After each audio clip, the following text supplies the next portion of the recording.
Olá, pessoal! Estudando bastante? Prontos para mais uma aula? Essa aula será de Ciências da Natureza e suas tecnologias, e vamos trabalhar a habilidade de identificar padrões em fenômenos e processos vitais dos organismos, como manutenção do equilíbrio interno, defesa, relações com o ambiente, sexualidade, entre outros.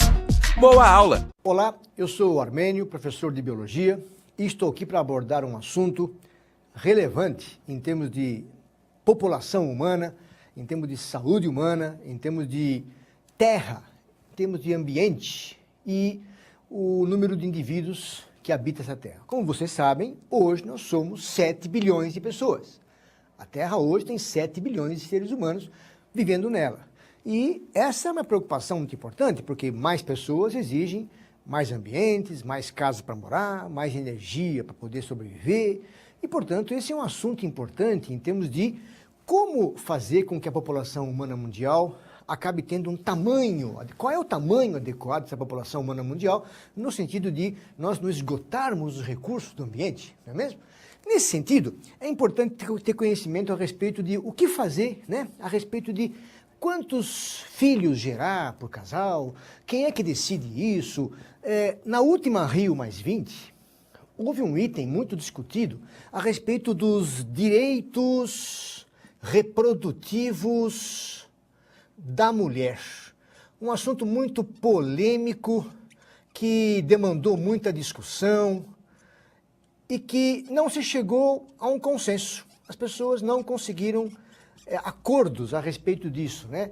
Porque, afinal, o que muita gente achava é que a mulher é que tinha o direito de saber a hora em que ela deve engravidar, a hora que ela deve ter um filho, porque as mulheres hoje trabalham, as mulheres têm os mesmos problemas que têm os homens, então é, portanto, saber como é que eu posso ter uma família, que tamanho vai ter essa família, não é? E esse item, muito discutido na Rio+20, acabou não propiciando um acordo.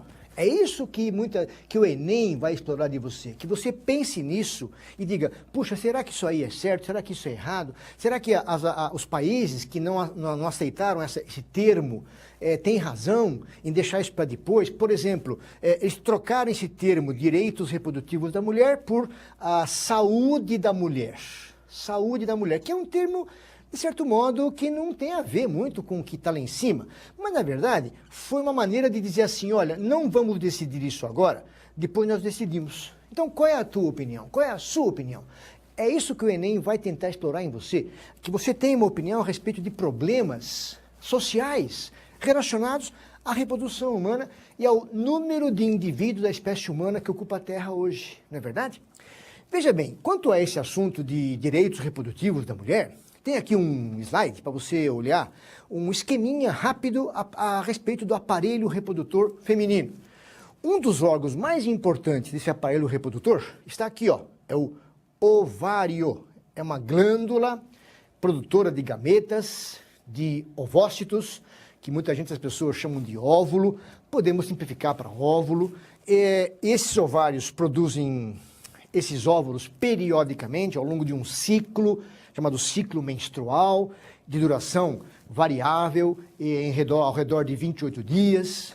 E assim que esse gameta é produzido, ele é liberado, é captado por essa outra região aqui, olha, chamada tuba uterina, e a tuba uterina conduz o gameta até o útero, que é esse órgão importante que está aqui, ó, que eu estou pontilhando com a minha caneta. Então, na verdade, o que importa é que esses 3 órgãos são fundamentais.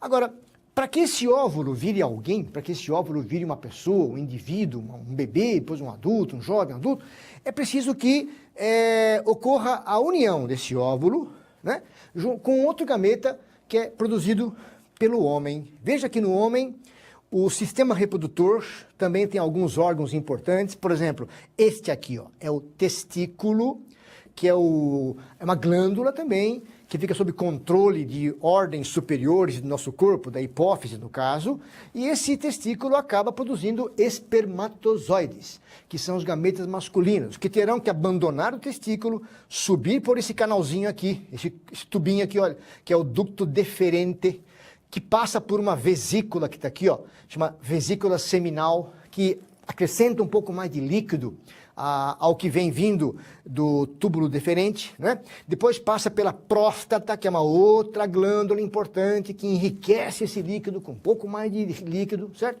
E aí, essa junção toda de líquido que vem do testículo, líquido que vem da vesícula seminal, da que vem da próstata, acaba sendo expelido aqui, ó, pelo pênis, levando os espermatozoides para fora do pênis, certo? Então, acontecendo isso, voltando ao slide dos órgãos reprodutores femininos, o pênis será introduzido na vagina, né? E descarregará aqui os seus espermatozoides. E são milhões deles, como você deve saber muito bem. E desses milhões deles, eles vão nadar, né, em direção ao local em que está sendo liberado o gameta feminino. E é precisamente nesta região aqui que ocorre esse encontro. Ocorrido esse encontro, o zigoto formado vai descendo até se encontrar aqui nessa cavidade uterina, e nesse momento o zigoto já não é mais zigoto, já é um embrião, porque o zigoto sofre divisões celulares seguidas que vão fazer com que ele vire um embrião. E esse embrião acaba se aninhando aqui na parede do útero e vai formar aqui uma placenta, junto com a mãe, junto com o endométrio, que é aquela camada vermelha que reveste o interior do útero. Pronto, está feita a gravidez. O problema é que, voltando aos direitos reprodutivos da mulher, é a discussão a respeito de quando é que tudo isso tem que ser feito. Nós sabemos hoje que a gravidez na adolescência é um problema sério e muitas tentativas estão sendo feitas no sentido de evitar que essa gravidez indesejável aconteça, mesmo em pessoas adultas. Então, que procedimentos que uma pessoa poderia ter para ser dona do seu direito reprodutivo? Como é que ela poderia determinar se está na hora ou não está na hora de ter lá o seu filho, de ter uma família e assim por diante? E como evitar esses casos de gravidez indesejável? Casos esses que muitas vezes são questionados. O próprio Enem pode lembrar você o que você faria, o que você sugeriria no sentido de evitar uma gravidez indesejável. Nesse sentido, temos aqui algumas medidas que as pessoas podem escolher no sentido de não engravidarem ou planejarem a gravidez. São os chamados métodos anticoncepcionais. Aqui eu estou mostrando 3 deles, 3 métodos que poderiam ser usados, mas lembrando sempre o seguinte, ó, existem os chamados métodos naturais de anticoncepção. O que significa método natural? Um primeiro método natural de anticoncepção é aquele que a pessoa vai decidir, por exemplo, não soltar os gametas masculinos dela, o homem no caso, no interior da vagina da mulher. Então, é chamado coito interrompido. Então, a pessoa decide que na hora que vai ejacular, ela vai retirar o órgão masculino do interior do órgão feminino e não vai deixar com que os seus espermatozoides atinjam os órgãos reprodutores da mulher. E, consequentemente, se não houver espermatozoides, não haverá encontro de gametas, não é mesmo? Não haverá fecundação. Um outro método é a própria mulher que escolhe. Ela pode usar o método da tabelinha. Se ela tiver um ciclo menstrual regular, olha, o que não é hoje muito comum, né? Os ciclos são muito irregulares. Então, a mulher pode determinar em que momentos da sua atividade sexual ela pode ter uma relação sexual sem medo de engravidar. Repito, é um método hoje muito questionável, porque as mulheres costumam ter ritmos de ciclo menstrual muito diferentes, além dos 28 dias, ou até menos. Então, isso acaba fazendo com que ela cometa erros e possa engravidar de uma maneira que ela não queria, não é verdade? Além desses métodos naturais, então, existem os métodos artificiais. Este aqui, ó, esse nosso amiguinho aqui, ó, é um símbolo da chamada camisinha, que representa o chamado método de barreira. Método de barreira, claro que é artificial. Então, o homem pode usar uma camisinha, a mulher pode usar uma camisinha feminina, como está aqui mostrada, e no sentido de fazer o quê? Impedir que os gametas masculinos abandonem esse elástico e atinjam o organismo feminino, atinjam a vagina, depois o útero. Então, esse procedimento é muito usual hoje no Brasil, hoje no mundo inteiro, né? Qualquer pessoa pode encontrar isso em qualquer lugar adequado que venda esses produtos e pode utilizar no sentido de evitar que os seus gametas se encontrem. O problema de evitar a gravidez é como evitar o encontro de gametas. O método natural tenta fazer isso de uma maneira não, digamos assim, de intervenção. E o método de barreira é um método que dificulta esse encontro, na medida em que as duas borrachas impedem que ocorra esse encontro. Existem os métodos hormonais, famosa pílula. Aqui tá uma cartelinha de pílulas, cuja ação básica é impedir que ocorra aquele chamado processo de ovulação.